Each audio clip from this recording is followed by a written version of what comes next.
আমি বর্তমানে শিক্ষা প্রতিষ্ঠানে উপস্থিত হয়েছি।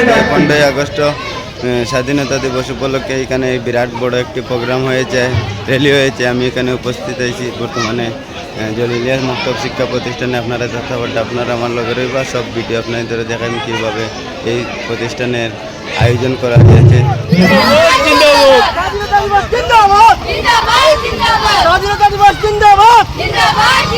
নেতাজি সুভাষ চন্দ্র বোস জিন্দাবাদ, স্বাধীনতা দিবস জিন্দাবাদ, নেতাজি সুভাষ চন্দ্র বোস জিন্দাবাদ, ভারত মাতা কি, ভারত মাতা কি, ভারত মাতা কি, স্বাধীনতা দিবস জিন্দাবাদ, জিন্দাবাদ, জিন্দাবাদ, স্বাধীনতা দিবস জিন্দাবাদ, ভারত মাতা কি, ভারত মাতা কি, ভারত মাতা কি, স্বাধীনতা দিবস জিন্দাবাদ, জিন্দাবাদ, জিন্দাবাদ, মহাত্মা গান্ধী জিন্দাবাদ, জিন্দাবাদ, জিন্দাবাদ, মহাত্মা গান্ধী জিন্দাবাদ, জিন্দাবাদ, জিন্দাবাদ, স্বাধীনতা